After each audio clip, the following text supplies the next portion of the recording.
Hi everyone and welcome to the channel. My name's Alan and I live full-time in my Bessica E745 motorhome. It is quite a bright sunny day today, but it is quite cold as well. And so I thought it might be an idea just to have a little chat about how I keep warm and cosy in the winter period. Um, with, without being sort of too obvious, I mean, I like to get away down to Spain if I can, get some winter sunshine, but that's not always possible.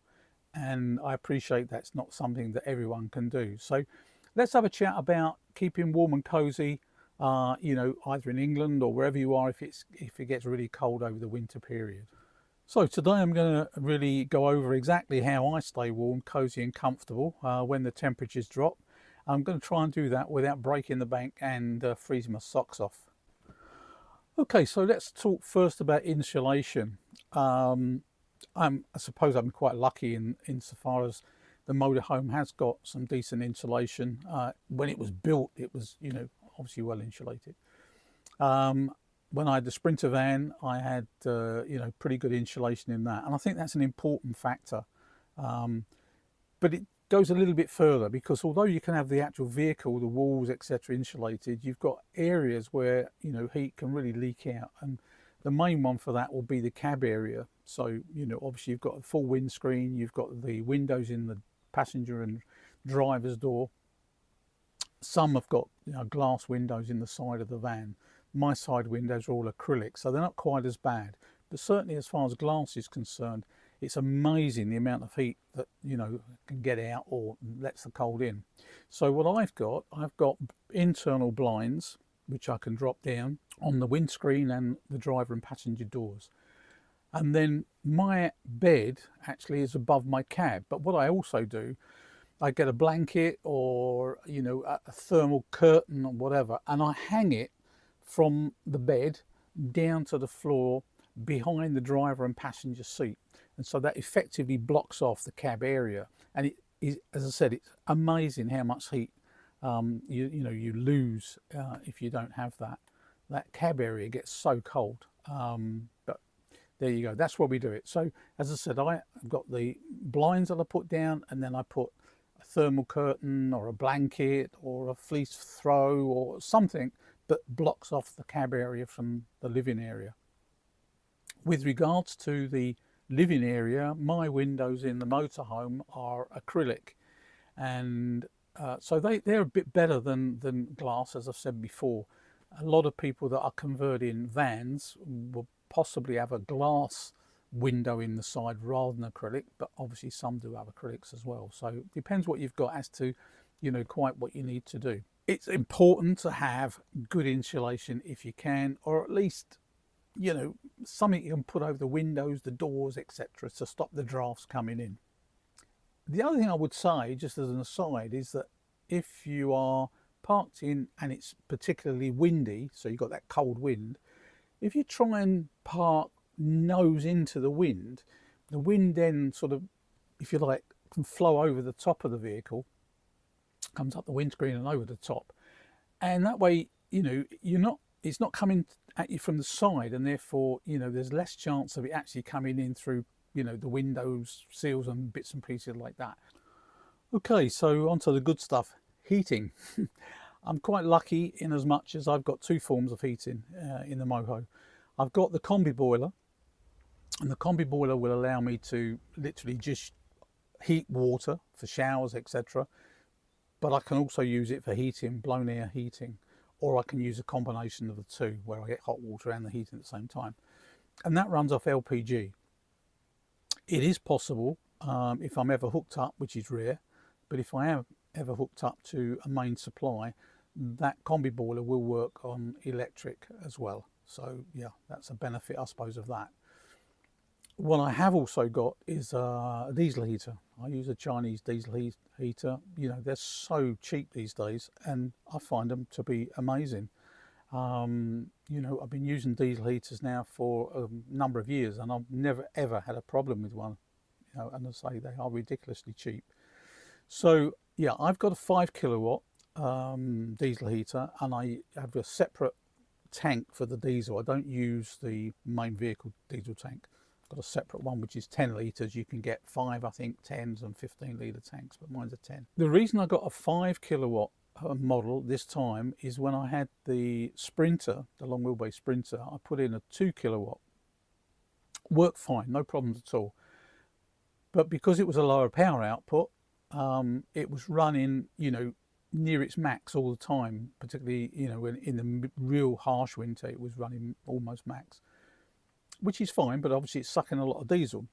So this time I went for a 5 kilowatt, and what that means is that when I first you know, fire it up, I put it on a relatively high setting, but only for 5 or 10 minutes, and that's all it takes to get, you know, my motorhome nice and toasty. And when I get to that situation, I then turn it down to maybe number 1 or number 2, and it just ticks away in the background, keeping things really toasty and warm. But it's a bit more frugal when it comes to diesel.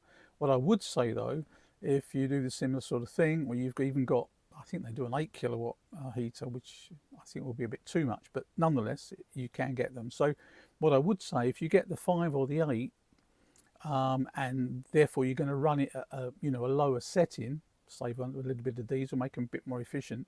It's important about once a month, fire them up on full power and let it run on full power for about 20 minutes, half an hour, and that burns off all the muck that can accumulate inside the burner. And it's a good idea to do that, because if you keep running these heaters on a low setting, you could get into the situation where it just clogs everything up and it stops working. And if that's your only form of heating, then obviously, yeah, major catastrophe. So yeah, that's as far as the diesel heater is concerned. And as I say, I've always found them, you know, particularly efficient and very good. So yeah, I'm pleased to have one. The other thing, of course, is irrespective of whether I'm using the LPG and the combi boiler or whether I'm using the diesel heater, there is a thermostat on both. So yeah, you can have it as hot or as cool as you want to. Nice middle settings seem to work fine for me. I mean, it's quite a large area in the motorhome as opposed to when I had the Sprinter. But yeah, I don't have any problems from that point of view. So now we've got the insulation talked about, and we've got forms of heating. And I should just say, as far as heating is concerned, if you are in a position where you've got a mains hookup, be on a campsite or wherever, yeah, it's not a bad idea to carry a small fan heater or a small ceramic fan heater with you. You can get some low powered ones these days, but they're more than capable of, you know, keeping the van warm and toasty, you know, in these cold times. So yeah, you might do that. I very rarely, if ever, go on hookup. So yeah, for me, gas or diesel is the way to go, but it might be different in your case. So then let's go on to the next situation, which is, you know, about layering up. The floor, let's start with the vehicle. The floor of my motorhome is insulated. It's got a double floor, so it's insulated from that point of view. But I've got carpet throughout the floor in the living area, and I've got rugs on top of that. So yeah, that insulates me from the, you know, the wood floor, if you like. So that helps a lot.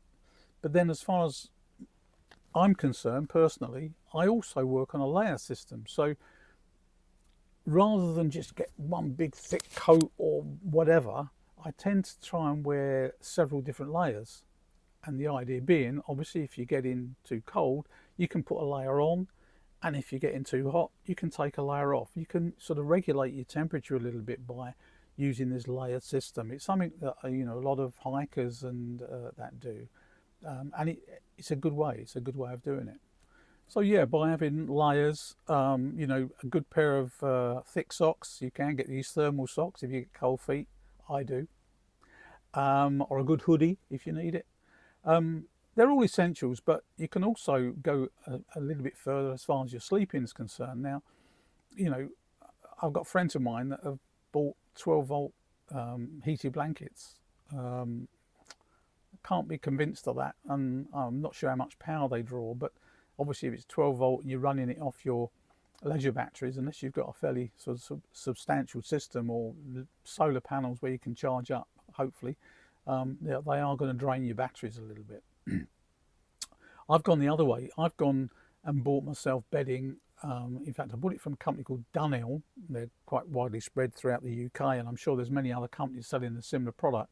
But the one I bought was called Teddy, and basically it's, you know, the bedding is, for want of a better description, it's a similar sort of thing to a fleece. It's lovely, it's toasty.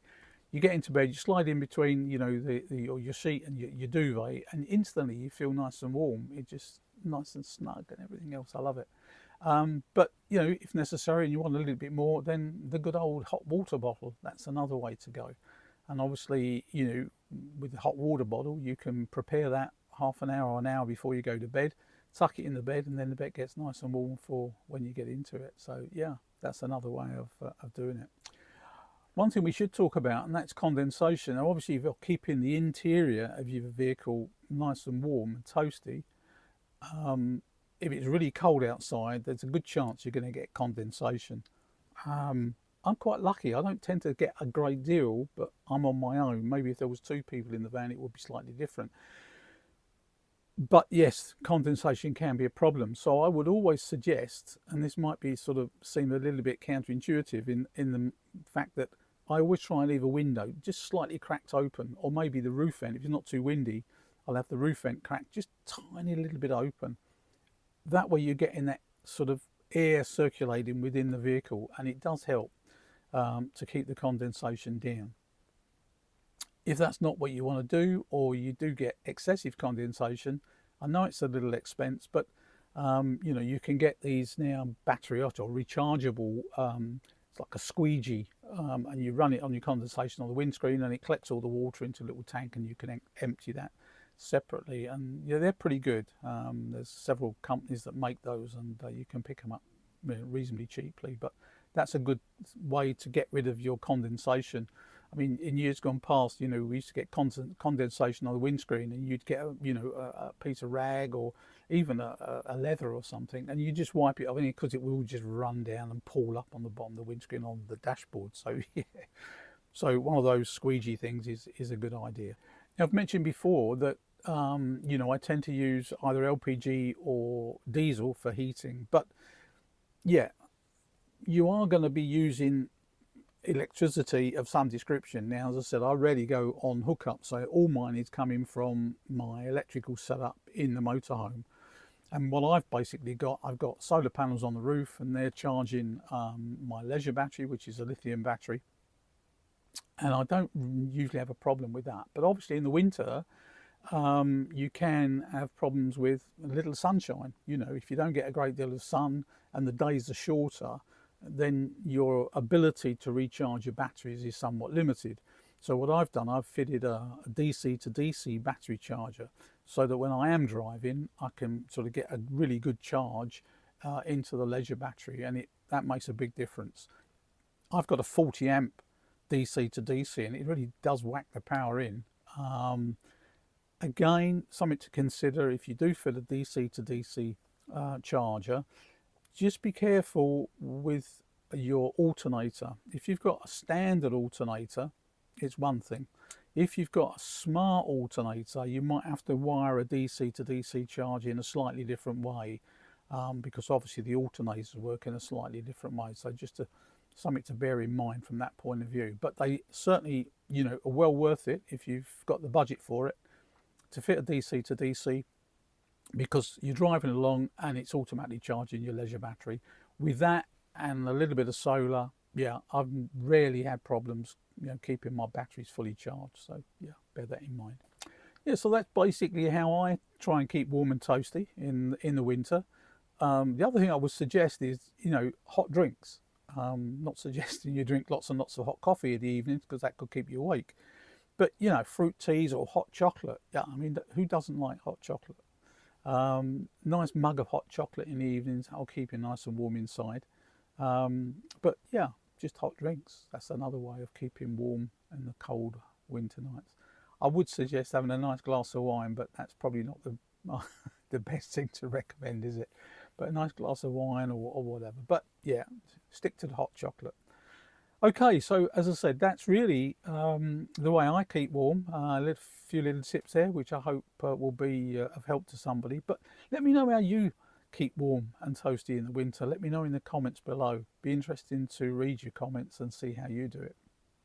So just a thanks for watching this video. Hope you found it interesting and it's been a little bit helpful for some of you, and I'll look forward to seeing you on the next one. So stay safe and I'll see you on the next one. All the best.